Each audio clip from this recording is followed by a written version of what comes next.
Good morning, dear students of class 8. Today I am going to discuss about another questions from your geography chapter from resources, utilization and development. The question is classifications of resources.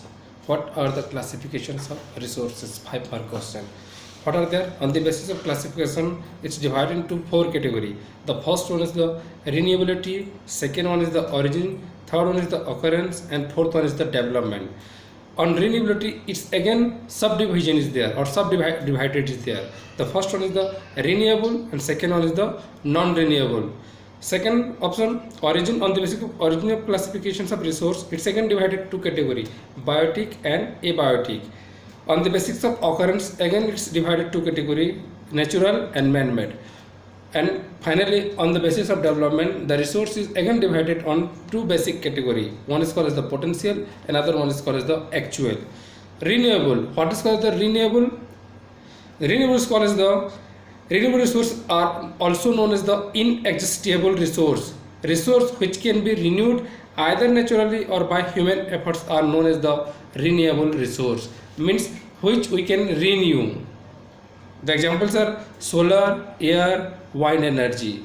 We can renew through use the natures or through use the man efforts and convert into its another way to use for the resource. It's called as the renewable resource. Got it? Non-renewable resource. The non-renewable resource are having, it's called as the existable resource which may come into an end. Examples are having coal, petroleum, natural gas. These three are the examples for the non-renewable product or resource. On the basis of origins, it's again divided two category, biotic and the abiotic. Biotic means resource which are obtained from biosphere and have lives, means life is being there, are known as the biotic. Example, bird, animal, fish, forest, etc. Non-biotic products, all the non-living resources are called as the abiotic product, land, water, minerals, etc. On the basis of occurrence, it's again divided into two categories. One is called the natural, another one is called as the man-made.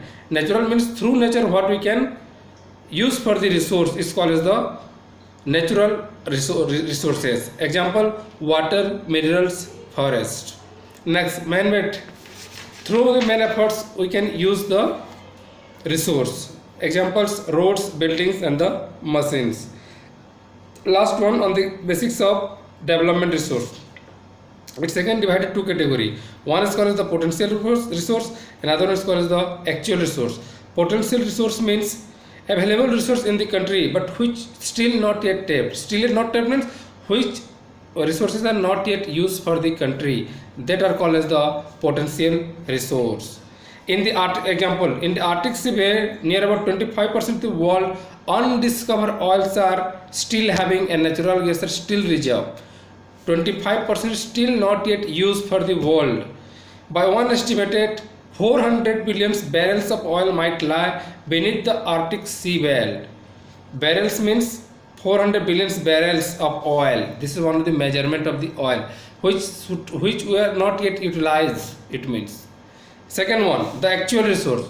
Actual resource what? A country of those which have been thoroughly surveyed and their quantity have been ascertained. Means the country already survey on that and utilize the not yet utilize the resource but they already discover it but not yet utilize. Like in Saudi Arabia, 25.9% of the world total oil reserves are having. Okay, this is for today. These questions prepare wellly, go through line by line, sentence by sentence and prepare the notes. Thank you. Stay safe, stay at home.